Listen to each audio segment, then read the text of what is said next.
नमस्कार दोस्तों, star classes में आपका स्वागत है।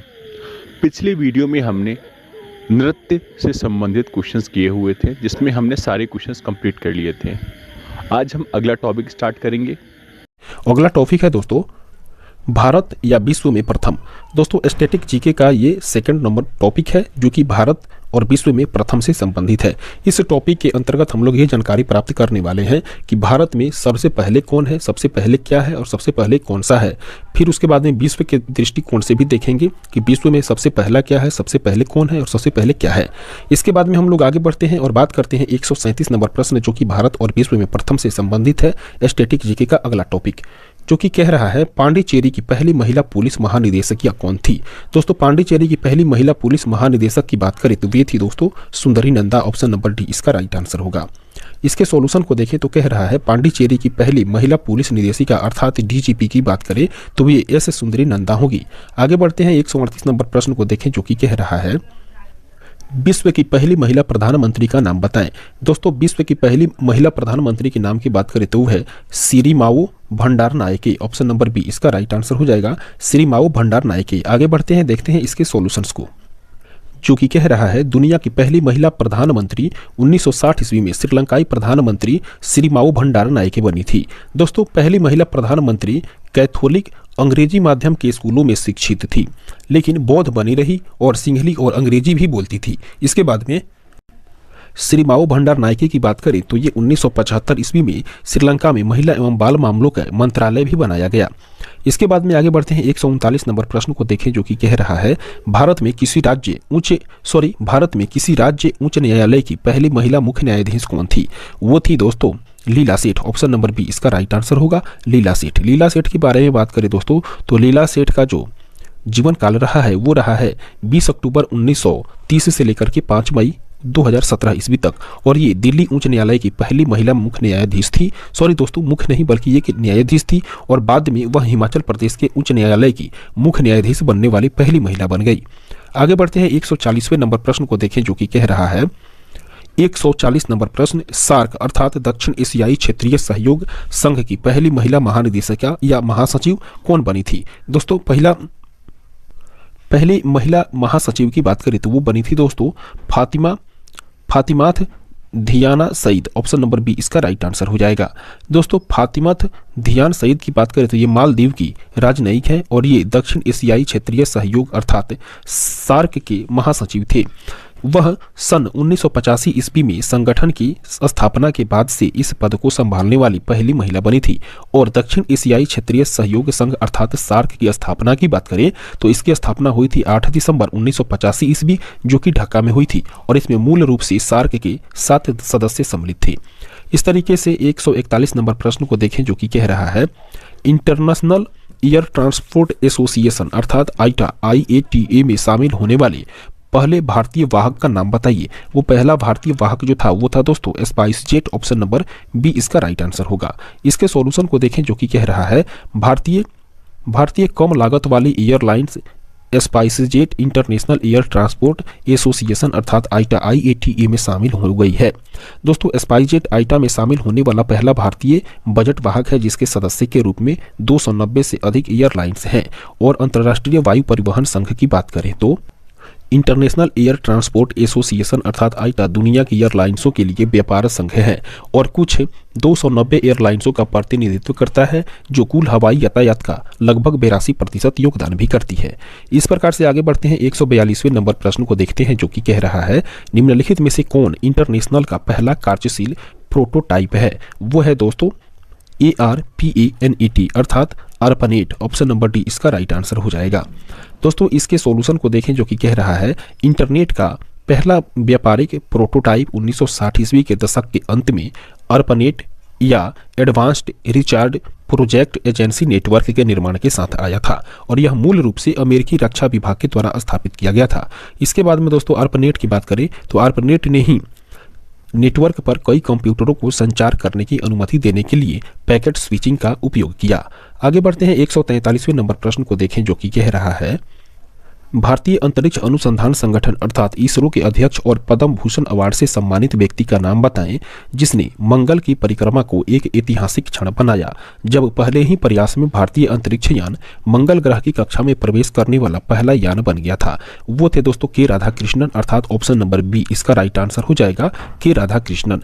इसके सॉल्यूशन को देखें तो इसका सॉल्यूशन कह रहा है के राधाकृष्णन भारतीय अंतरिक्ष अनुसंधान संगठन अर्थात इसरो के अध्यक्ष और पद्म भूषण पुरस्कार से सम्मानित है दोस्तों, जिन्होंने कि एक ऐतिहासिक क्षण का निर्माण और खुलासा किया जब मार्स ऑर्बिटर पहली बार प्रयास में ही मंगल की कक्षा में प्रवेश करने वाला भारतीय अंतरिक्ष यान बन गया।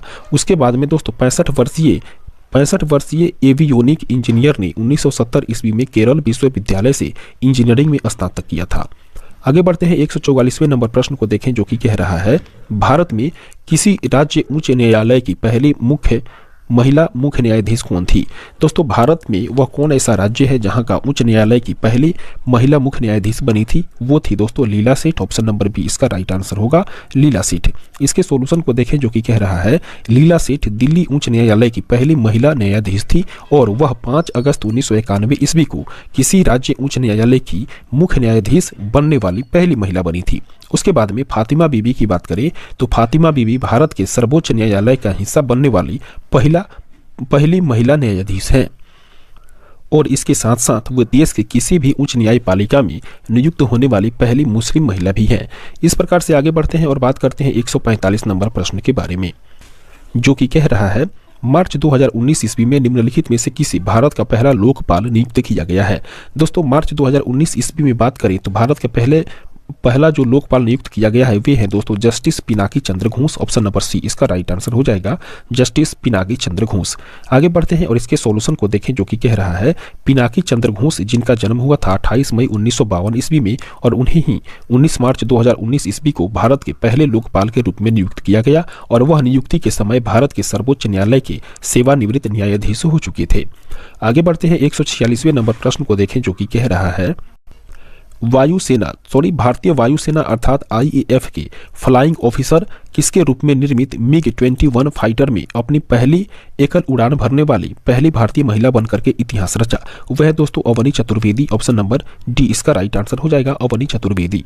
इसके सॉल्यूशन को देखें तो कह रहा है मध्य प्रदेश की फ्लाइंग ऑफिसर अवनी चतुर्वेदी ने रूसी निर्मित MiG-21 फाइटर में अपनी पहली एकल लड़ाकू उड़ान भरने वाली पहली भारतीय महिला बनकर के इतिहास रच दिया है। 147वें नंबर प्रश्न को देखें जो कि कह रहा है निम्नलिखित में से कौन प्रतिष्ठित पुलित्जर का पहला भारतीय मूल प्राप्तकर्ता था। दोस्तों पुलित्जर का पहला भारतीय प्राप्तकर्ता की बात करें तो वे थे दोस्तों गोविंद बिहारी लाल। ऑप्शन नंबर बी इसका राइट आंसर हो जाएगा, गोविंद बिहारी लाल। इसके सॉल्यूशन को देखें जो कि कह रहा है गोविंद बिहारी लाल प्रतिष्ठित पुलित्जर के पहले भारतीय मूल के प्राप्तकर्ता हैं। गोविंद बिहारी लाल के जन्म की बात करें तो इनका जन्म हुआ था 1889 ईस्वी दिल्ली में हुआ था और ये एक पत्रकार और स्वतंत्रता कार्यकर्ता भी थे। दोस्तों उन्होंने साइंस राइटर शब्द गढ़ा और सैन फ्रांसिस्को परीक्षण के लिए एक विज्ञान संपादक के रूप में भी कार्य किया है। इसके बाद में उन्होंने अन्य समाचार पत्रों के लिए भी काम किया और अल्बर्ट आइंस्टीन और इसके साथ साथ में महात्मा गांधी जैसे महान व्यक्तियों के साक्षात्कार अर्थात इंटरव्यू भी लिए थे। इस प्रकार से आगे बढ़ते हैं और देखते हैं 148वें नंबर प्रश्न को जो कि कह रहा है विंबलडन टेनिस चैंपियनशिप में स्वतंत्र भारत का प्रतिनिधित्व करने वाले पहले भारतीय खिलाड़ी कौन बने हैं। दोस्तों विंबलडन टेनिस चैंपियनशिप के बारे में बात करें तो इसके स्वतंत्र भारत का प्रतिनिधित्व करने वाले पहले भारतीय खिलाड़ी जो हैं वे हैं दोस्तों Ramanathan Krishnan. Option number D इसका राइट आंसर हो जाएगा, रामनाथन कृष्णन।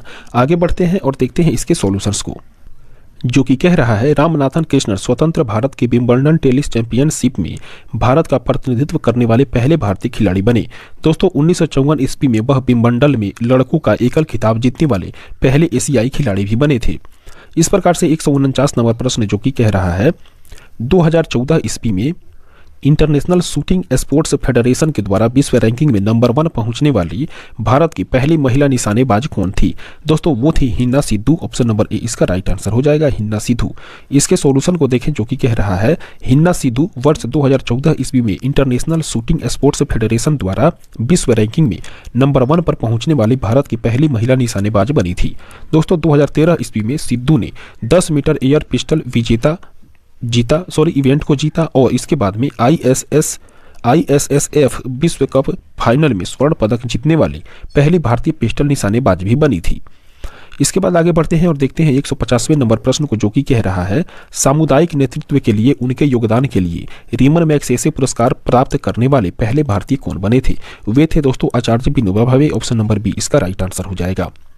इसके सॉल्यूशन को देखें, जो कि कह रहा है आचार्य विनोबा भावे सामुदायिक नेतृत्व में उनके योगदान के लिए रीमन मैग्सेसे पुरस्कार प्राप्त करने वाले पहले भारतीय बने थे। दोस्तों आचार्य विनोबा भावे यह प्रतिष्ठित पुरस्कार जीतने वाले पहले भारतीय थे। उसके बाद में पत्रकारिता के लिए रीमन मैग्सेसे पुरस्कार जीतने वाले पहले भारतीय की बात करें तो ये अमिताभ चौधरी बने थे। इसके बाद में सामुदायिक नेतृत्व के लिए यह पुरस्कार जीतने वाले पहले भारतीय जो रहे हैं वे आचार्य विनोबा भावे रहे हैं। इसके बाद में आगे बढ़ते हैं 151वें नंबर प्रश्न को देखें, जो कि कह रहा है केरल के पहले मुख्यमंत्री निम्नलिखित में से कौन थे? दोस्तों केरल के पहले मुख्यमंत्री की बात करें तो वे रहे थे EMS नंबूदिरिपाट। ऑप्शन नंबर डी इसका राइट आंसर हो जाएगा, EMS नंबूदिरिपाट। आगे बढ़ते हैं और देखते हैं इसके सॉल्यूशन को, जो कि कह रहा है केरल के पहले मुख्यमंत्री EMS नंबूदिरिपाट हैं और वह भारतीय कम्युनिस्ट राजनीतिज्ञ और सिद्धांतकार थे, जिन्होंने 1957 से लेकर के 1959 ईस्वी में केरल के पहले मुख्यमंत्री और फिर उसके बाद में 1967 से लेकर के 1969 ईस्वी में कार्य किया था। इस प्रकार से आगे बढ़ते हैं और देखते हैं 152वें नंबर प्रश्न को, जो कि कह रहा है चीन गणराज्य के पहले राष्ट्रपति निम्नलिखित में से कौन थे? दोस्तों चीन गणराज्य के पहले राष्ट्रपति की बात करें तो वे थे दोस्तों युआन शिकाई। ऑप्शन नंबर ए इसका राइट आंसर हो जाएगा, युआन शिकाई। अर्थात युआन शिकाई जो है वो चीन गणराज्य के पहले राष्ट्रपति बने थे। इसके साथ ही आगे बढ़ते हैं और बात करते हैं 153 नंबर प्रश्न के बारे में, जो कि कह रहा है भारत के पहले मुख्य चुनाव आयुक्त कौन थे? दोस्तों भारत के पहले मुख्य चुनाव आयुक्त की बात करें तो वे थे Sukumar Sen. Option number A इसका राइट आंसर हो जाएगा।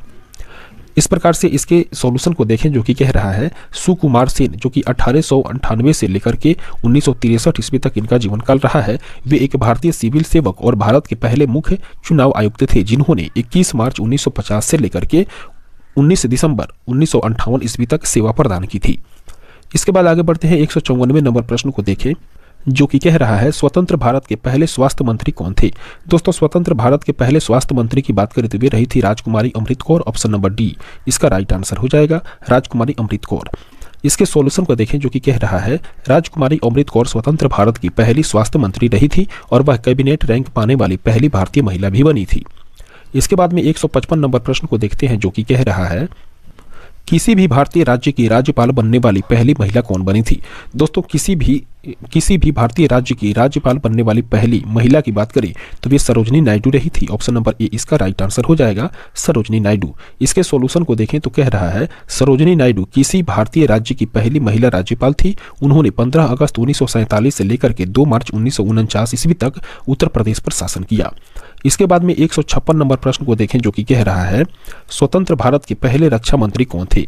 दोस्तों स्वतंत्र भारत के पहले रक्षा मंत्री की बात करें तो वे थे Baldev Singh. Option number B इसका राइट आंसर होगा।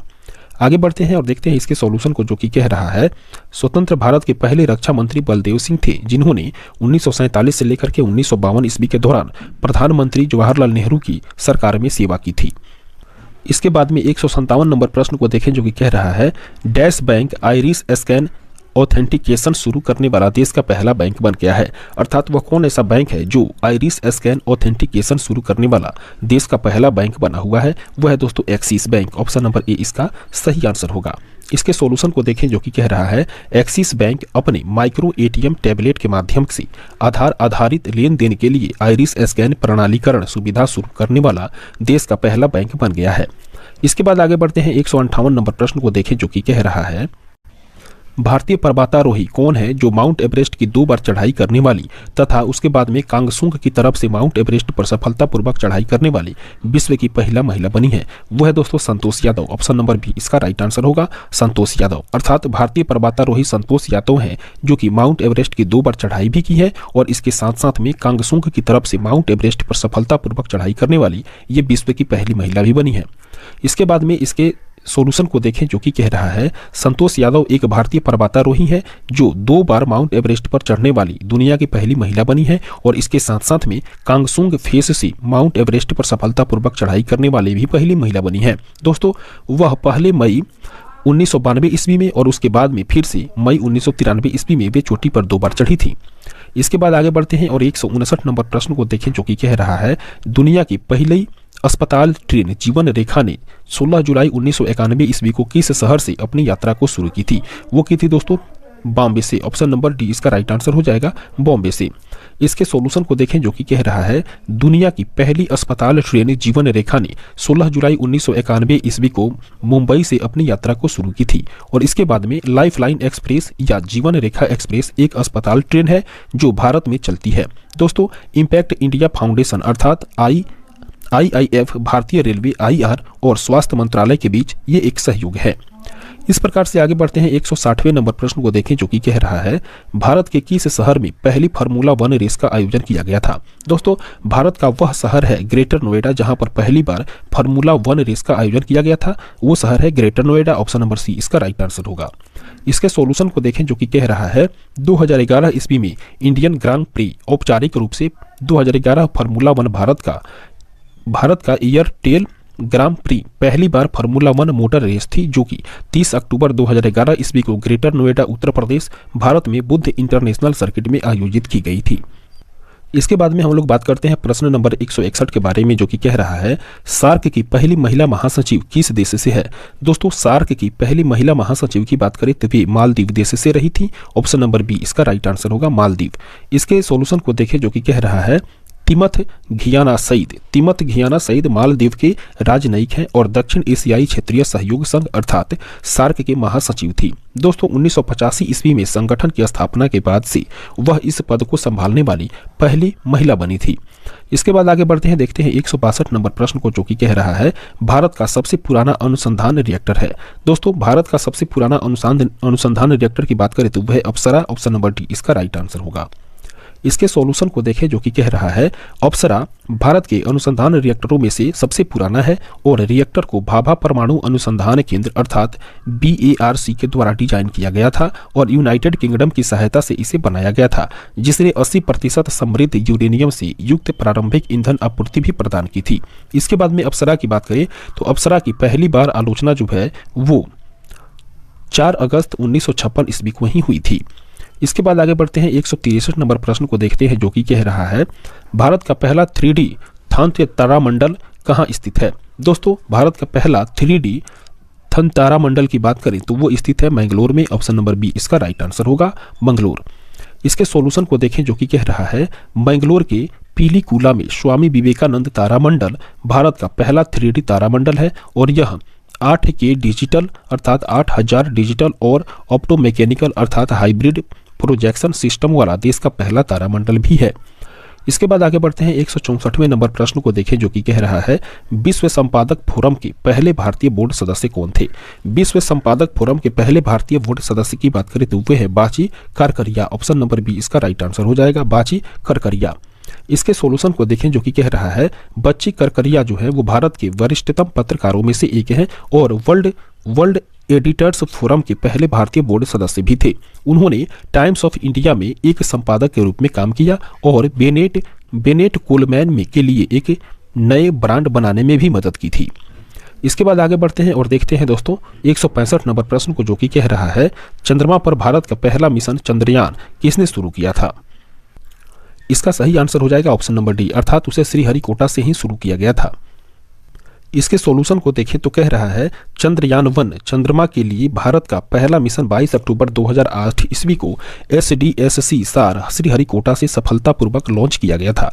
दोस्तों चंद्रमा के रासायनिक खनिज और फोटो भूगर्भिक मानचित्रण के लिए ही अंतरिक्ष यान चंद्रमा की सतह से 100 किलोमीटर की ऊंचाई पर चंद्रमा के चारों ओर परिक्रमा कर रहा था। इसके बाद आगे बढ़ते हैं और बात करते हैं 166 नंबर प्रश्न के बारे में जो कि कह रहा है भारत की सबसे पुरानी रिफाइनरी कहां पर स्थित है? दोस्तों भारत की सबसे पुरानी रिफाइनरी की बात करें तो वे है डिगबोई में। ऑप्शन नंबर डी इसका राइट आंसर होगा, डिगबोई।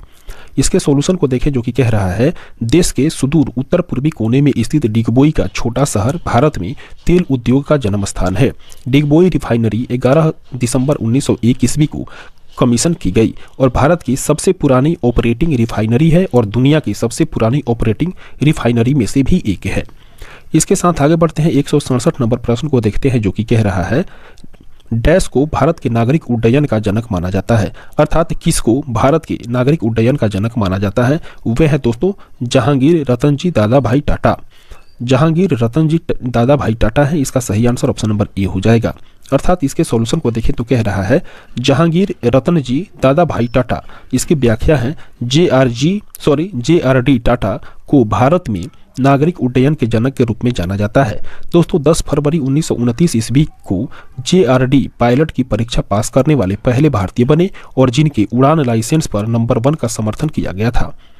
इसके बाद आगे बढ़ते हैं 168 नंबर प्रश्न को देखें जो कि कह रहा है निम्नलिखित में से कौन भारत के पहले स्वदेशी परमाणु विरोधी चिकित्सक किट का भाग नहीं है, वो है दोस्तों खारा बिलियन। ऑप्शन नंबर ए इसका सही आंसर हो जाएगा, खारा बिलियन। इसके सॉल्यूशन को देखें जो कि कह रहा है खारा समाधान भारत की पहली स्वदेशी परमाणु विरोधी चिकित्सा किट का हिस्सा नहीं है। दोस्तों नमकीन घोल नमक और पानी का मिश्रण है और सामान्य नमकीन घोल में 0.9% सोडियम क्लोराइड अर्थात नमक होता है और जो कि रक्त और आंसू में सोडियम की मात्रा के समान होता है। इसके बाद आगे बढ़ते हैं 169 नंबर प्रश्न कह रहा है ज्ञानपीठ पुरस्कार के पहले प्राप्तिकर्ता कौन थे। दोस्तों ज्ञानपीठ पुरस्कार के पहले प्राप्तिकर्ता की बात करें तो वे थे दोस्तों जी शंकर कुरूप। ऑप्शन नंबर ए इसका राइट आंसर हो जाएगा। इसके सॉल्यूशन को देखें जो कि कह रहा है अक्किथम मलयालम साहित्य के लिए ज्ञानपीठ पुरस्कार पाने वाले छठे लेखक हैं। उसके बाद में 1965 ईस्वी में प्रसिद्ध मलयालम लेखक जी शंकर कुरूप ज्ञानपीठ पुरस्कार के पहले विजेता बने हैं। आगे बढ़ते हैं 170वें नंबर प्रश्न को देखें जो कि कह रहा है अंग्रेजी चैनल को तैर के पार करने वाली प्रथम भारतीय महिला कौन थी, वो थी दोस्तों आरती साहा। ऑप्शन नंबर ए इसका सही आंसर होगा। इसके सॉल्यूशन को देखें कह रहा है आरती साहा 19 वर्ष की आयु में 29 सितंबर 1959 ईस्वी को इंग्लिश चैनल पार करने वाली पहली एशियाई महिला बनी। आरती साहा ने गुप्ता का जो जन्म है वो 1940 ईस्वी में कोलकाता पश्चिम बंगाल में हुआ था। इसके बाद में उन्होंने कम उम्र में तैराकी शुरू कर दी थी और उनके कोच जो हैं वो सचिन नाग हैं और उन्होंने ही प्रतिस्पर्धा आयोजन में भाग लेने के लिए प्रोत्साहित किया था। इसके बाद में 171 नंबर प्रश्न कह रहा है मार्स ऑर्बिटर मिशन का प्रक्षेपण यान था और वो था दोस्तों PSLV-C-25 का। ऑप्शन नंबर बी इसका राइट आंसर होगा। इसके सॉल्यूशन को देखें जो कि कह रहा है मार्स ऑर्बिटर मिशन जो है वो जांच 5 नवंबर 2013 ईस्वी को अर्थात मार्स ऑर्बिटर मिशन जांच की बात करें तो ये 5 नवंबर 2013 ईस्वी को सतीश धवन अंतरिक्ष केंद्र आंध्र प्रदेश के पहले लॉन्च पैड से पोलर सैटेलाइट लॉन्च व्हीकल अर्थात PSLV रॉकेट C-25 का उपयोग करके ही उठाई गई थी। और उसके बाद में लॉन्च वीडियो लगभग 20 दिन की लंबी थी, 20 दिन लंबी और 28 अक्टूबर 2013 ईस्वी को शुरू की गई थी। इसके बाद में देखते हैं 172 नंबर प्रश्न को जो कि कह रहा है निम्नलिखित में से किसने सर्वप्रथम PI के समान की गणना की है, वह है दोस्तों वैधायन। ऑप्शन नंबर ए इसका राइट आंसर होगा, वैधायन। इसके सॉल्यूशन को देखें जो कि कह रहा है प्राचीन भारतीय गणितज्ञ वैधायन संभवतः पाई के मान की गणना करने वाले पहले व्यक्ति हैं। अपने पाठ वैधायन सुलभा सूत्र में उन्होंने लिखा है कि उल्लेख किया है कि गड्ढे की परिधि उसके व्यास के 3 गुना है, इसलिए पाई का अनुमानित मान जो है वो 3 के बराबर है। आगे बढ़ते हैं, देखते हैं अगले प्रश्न को। 173 नंबर प्रश्न जो कि कह रहा है किसी भी भारतीय राज्य की पहली महिला मुख्यमंत्री कौन थी। दोस्तों किसी भी भारतीय राज्य की पहली महिला मुख्यमंत्री की बात करें तो वे थी सुचिता कृपलानी। ऑप्शन नंबर बी इसका राइट आंसर होगा, सुचिता कृपलानी। सुचिता कृपलानी की बात करें दोस्तों तो ये एक भारतीय स्वतंत्रता सेनानी और एक राजनीतिज्ञ भी हुआ करती थी और वह भारत की पहली महिला मुख्यमंत्री बनी थी जिन्होंने 1963 से लेकर के 1967 ईस्वी तक उत्तर प्रदेश में अपनी सेवा प्रदान की थी। इसके बाद आगे बढ़ते हैं 174वें नंबर प्रश्न को देखें जो कि कह रहा है माउंट मकालू पर सफलतापूर्वक चढ़ने वाली पहली भारतीय महिला कौन थी, वे थी दोस्तों प्रियंका मोहिती। ऑप्शन नंबर डी इसका राइट आंसर होगा। इसके सॉल्यूशन को देखें जो कि कह रहा है 26 वर्षीय सतारा स्थित पर्वतारोही प्रियंका मोहिती 8481 मीटर की ऊंचाई पर दुनिया के 5वें सबसे ऊंचे पर्वत माउंट मकालू को सफलतापूर्वक फतह करने वाली पहली भारतीय महिला बन गई हैं और इससे पहले मई 2018 ईस्वी में प्रियंका ने माउंट लोहोत्से को फतह करने में कामयाबी हासिल की थी जो कि दुनिया का चौथा सबसे ऊंचा पर्वत है। इसके बाद में 75वें नंबर प्रश्न को देखें जो कि कह रहा है प्रथम फिलिप कोटलर राष्ट्रपति पुरस्कार से किसे सम्मानित किया गया था? वो किया गया था दोस्तों नरेंद्र मोदी को। ऑप्शन नंबर डी इसका राइट आंसर होगा। इसके सॉल्यूशन को देखें जो कि कह रहा है प्रधानमंत्री नरेंद्र मोदी को सोमवार को यहां पहली बार फिलिप कोटलर राष्ट्रपति पुरस्कार मिला। दोस्तों यह पुरस्कार जो है वो लोगों, लाभ और ग्रह की ट्रिपल बॉटम लाइन पर केंद्रित है और प्रधानमंत्री कार्यालय के एक बयान में कहा गया है कि यह एक राष्ट्र के नेता को सालाना पेश किया जाएगा। 176 नंबर प्रश्न कह रहा है भारतीय मूल की उस महिला का नाम बताएं जिसे वर्ष 2006 ईस्वी में पेप्सिको का मुख्य कार्यकारी अधिकारी नियुक्त किया गया था। वे थी दोस्तों Indira Nooyi. Option number A इसका राइट आंसर हो जाएगा, इंदिरा नूई। आगे बात करें दोस्तों इंदिरा नूई के बारे में तो इनको 2006 ईस्वी में पेप्सिको की मुख्य कार्यकारी अधिकारी के रूप में नियुक्त किया गया था। आगे बढ़ते हैं 177 नंबर प्रश्न को देखें जो कि कह रहा है डैश सभी महाद्वीपों में स्थित 7 सबसे ऊंची चोटियों एवं ज्वालामुखी शिखरों की चढ़ाई करने वाले विश्व के सबसे युवा व्यक्ति बन गए हैं। वह है दोस्तों सत्यरूप सिद्धांत। ऑप्शन नंबर बी इसका राइट आंसर होगा। इसके सॉल्यूशन को देखें जो कि कह रहा है सत्यरूप सिद्धांत महाद्वीपों में 7 सबसे ऊंची चोटियों और ज्वालामुखी शिखरों को फतह करने वाले दुनिया के सबसे कम उम्र के व्यक्ति बन गए हैं। दोस्तों सत्यरूप ने माउंट सिडली को 6:28 IST पर अपने साथ ले जा रहे इनरीच सैटेलाइट कम्युनिकेटर के अनुसार -40 डिग्री सेल्सियस के तापमान पर फतह किया। इसके बाद में सत्यरूप ने 35 साल 262 दिन की उम्र में यह उपलब्धि हासिल की थी, जबकि ऑस्ट्रेलिया की डेनियल बुल की बात करें तो इसने 36 साल की उम्र में यह उपलब्धि हासिल की थी और साल 157 दिन में। आगे बढ़ते हैं और देखते हैं 178 नंबर प्रश्न को जो कि कह रहा है किसको आधिकारिक तौर पर 2011 ईस्वी में Guinness book of world records के द्वारा संगीत इतिहास में सबसे अधिक रिकॉर्डेड कलाकार के रूप में शामिल किया गया है? इसकी बात करें दोस्तों तो ये है Asha Bhosle. Option number B इसका राइट आंसर हो जाएगा, आशा भोसले।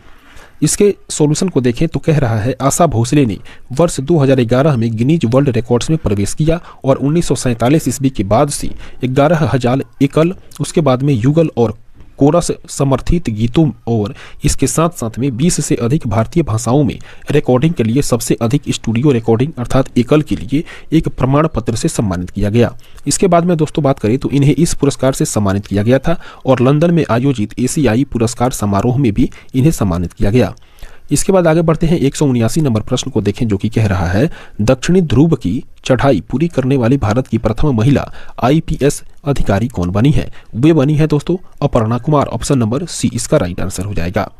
इसके सॉल्यूशन को देखें जो कि कह रहा है अपर्णा कुमार दक्षिणी ध्रुव अभियान को सफलतापूर्वक पूरा करने वाली पहली महिला IPS DIG और भारत तिब्बत सीमा पुलिस अर्थात ITBP अधिकारी बन गई हैं। दोस्तों वह पहले ही दुनिया के 6 महाद्वीपों की शीर्ष 6 पर्वत चोटियों पर चढ़ाई कर चुकी हैं।